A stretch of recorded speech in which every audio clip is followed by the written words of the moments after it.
കോൺഗ്രസ് കരിക്കോട്ടക്കരി മണ്ഡലം കമ്മിറ്റിയുടെ നേതൃത്വത്തിൽ എല്ലാ വാർഡുകളിലും സംഘടിപ്പിക്കുന്ന മഹാത്മാഗാന്ധി കുടുംബ സംഗമങ്ങളുടെ ആദ്യ സമ്മേളനം കരിക്കോട്ടക്കരിയിലെ കൂമന്തോട് വാർഡിൽ നടന്നു. KPCC president Sunny Joseph MLA പരിപാടികളുടെ മണ്ഡലതല ഉദ്ഘാടന കർമ്മം നിർവഹിച്ചു. DCC general secretary Benny Thomas Mahatma Gandhi അനുസ്മരണ പ്രഭാഷണം നടത്തി. അയ്യങ്കുന്ന് പഞ്ചായത്ത് പ്രസിഡന്റ് കുര്യാച്ചൻ പൈമ്പള്ളിക്കുന്നേൽ ഉന്നത വിജയം നേടിയ വിദ്യാർത്ഥികൾക്ക് ഉപഹാരങ്ങൾ കൈമാറി. DCC സെക്രട്ടറി VT തോമസ്, മുൻ panchayat president KC Chacko, panchayat member Joseph Vattukulam, Mathew M Kandathil, Congress mandalam പ്രസിഡന്റുമാരായ James T Mathew, Manoj M Kandathil, Mahila Congress mandalam president Rosly Wilson, ward president Augustine Thadathil, booth president Renny Alappat എന്നിവർ സംസാരിച്ചു. പരിപാടിയിൽ ആദ്യകാല കോൺഗ്രസ് പ്രവർത്തകരെയും SSLC+2 സംസ്ഥാന തുല്യതാ പരീക്ഷകളിൽ മികച്ച വിജയം നേടിയവരെയും കലാസാഹിത്യ രംഗങ്ങളിൽ നേട്ടങ്ങൾ കൈവരിച്ചവരെയും KPCC പ്രസിഡന്റ് ആദരിച്ചു.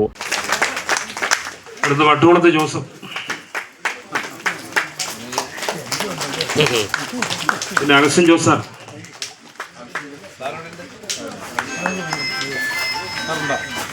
മാത്യു അറക്കൽ,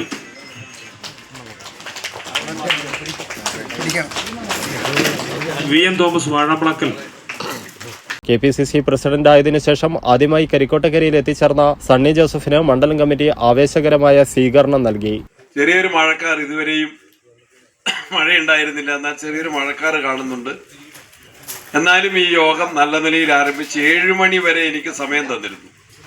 ഞാൻ നേരത്തെ ഏറ്റ പരിപാടി ആയിരുന്നില്ല, എന്നാലും കരിക്കോട്ടക്കരിയിൽ കോൺഗ്രസിന്റെ ഒരു കുടുംബ സംഗമം നടക്കുമ്പോൾ എത്തിച്ചേരാൻ താല്പര്യപ്പെട്ട് മറ്റു പരിപാടികളിൽ കുട്ടിയൂര് ഉത്സവവുമായിട്ട് ബന്ധപ്പെട്ട 2 പരിപാടികൾ, മലയാള മനോരമ പത്രത്തിന്റെയും മാതൃഭൂമിയുടെയും അവിടുത്തെ 2 കൗണ്ടറുകളുടെ ഉദ്ഘാടനം ഉണ്ടായിരുന്നു. അവിടെയൊന്നും പ്രസംഗിക്കാതെ കേരളത്തെ 2 മരിച്ച വീട്ടിൽ പോകാനുണ്ടായിരുന്നു, ഒരു വീട് ഒഴിവാക്കി. അങ്ങനെ ഏതായാലും 7 മണിക്ക് മുമ്പായിട്ട് ഇവിടെ എത്തിച്ചേരാൻ സാധിച്ചു. കീഴ്പള്ളിയിൽ നിന്ന് പുതിയങ്ങാടിയിൽ ഒരു മരിച്ച വീടുണ്ടായിരുന്നു, അവിടെ പോയി. അപ്പം ഇവിടെ സമയത്ത് ഏതാണ്ട് വരാൻ സാധിച്ചു. അതുകൊണ്ട് എങ്കിലും ഞാൻ ദീർഘിച്ച് പറയുന്നില്ല. ഒറ്റ കാര്യം മനോജ് വക്കീലിവിടെ പറഞ്ഞതിൻ്റെ ഒരു മറുപടി, എന്നെ കേരളത്തിലെ കോൺഗ്രസ് കമ്മിറ്റിയുടെ പ്രസിഡന്റായിട്ട് നിയോഗിച്ചത് എൻ്റെ മാത്രം ബലത്തിലല്ല. ഒരു കാര്യം കോൺഗ്രസിന്റെ സംസ്ഥാന നേതൃത്വവും അഖിലേന്ത്യാ നേതൃത്വവും മനസ്സിലാക്കി. നമ്മുടെ മലയോരത്താണ് കോൺഗ്രസിന്റെ ഏറ്റവും ശക്തമായ സംഘടനാ പ്രവർത്തനം നടക്കുന്നതും ഏറ്റവും ജനപിന്തുണയുള്ള രാഷ്ട്രീയം നിലനിൽക്കുന്നതും നമ്മളുടെ മലയോര പ്രദേശത്താണ് എന്ന് അവർ ആ യാഥാർത്ഥ്യം മനസ്സിലാക്കി.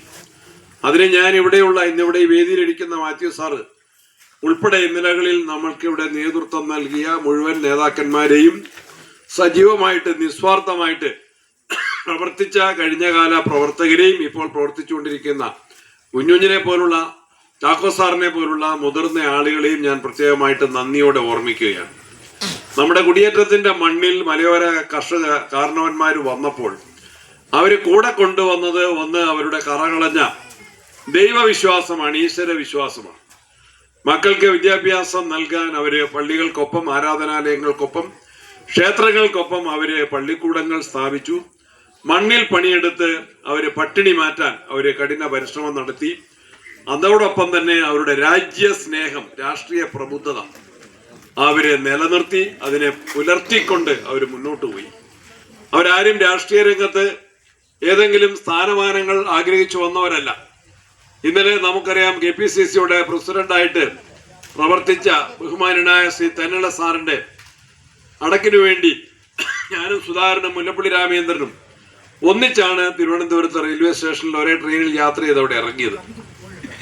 അവിടെ ചെന്നപ്പോൾ AK ആന്റണി ഉൾപ്പെടെയുള്ള എല്ലാവരും ഉണ്ടായിരുന്നു. നിങ്ങൾ വാർത്താ മാധ്യമങ്ങളിൽ കണ്ടു. മുഖ്യമന്ത്രി അവിടെ വന്നു, ഗോവ ഗവർണർ അതിനായിട്ട് വന്നു. ഗോവ ഗവർണർ ശ്രീധരൻപിള്ള അതിനായിട്ട് ഗോവയിൽ നിന്ന് തിരുവനന്തപുരത്തേക്ക് വന്നു. മുഖ്യമന്ത്രി വന്ന് KPCCയിൽ AK ആന്റണി ഇരിക്കുന്ന മുറിയിലിരുന്ന മുഖ്യമന്ത്രി എല്ലാവരുമായിട്ട് സംസാരിച്ചു. കാരണം തെന്നല സാറിന് കിട്ടിയ ഒരു വലിയ അംഗീകാരം, കോൺഗ്രസ് രാഷ്ട്രീയത്തിൽ ഒന്നും സ്വാർത്ഥപരമായിട്ട് ചിന്തിക്കാതെ ത്യാഗത്തിന്റെ പാതയിൽ അദ്ദേഹത്തിന് കിട്ടേണ്ട ചില സ്ഥാനങ്ങൾ മറ്റുള്ളവർക്ക് പോയപ്പോഴും 2001 തെരഞ്ഞെടുപ്പിൽ അദ്ദേഹം 100 സീറ്റിൽ വിജയിപ്പിച്ച് AK ആന്റണിയെ മുഖ്യമന്ത്രിയാക്കുന്ന ആ മത്സരത്തിൽ KPCCക്ക് നേതൃത്വം നൽകി. നിങ്ങളൊരു നഴ്സാണോ എങ്കിൽ ജർമ്മനിയിൽ പോകുവാൻ എന്തിന് ലക്ഷങ്ങൾ മുടക്കണം? അതും വിജയം വരെ സൗജന്യ ജർമ്മൻ ഭാഷാ പരിശീലനം യൂറോലീഗ് നൽകുമ്പോൾ. Free education, free paper work, free placement assistance. ഇനി സൗജന്യമായി ജർമ്മൻ ഭാഷ പഠിക്കാം, സൗജന്യമായി ജർമ്മനിയിലേക്ക് പറക്കാം. Euroleague immigration consultancy, Kannur, Thrissur and Kollam.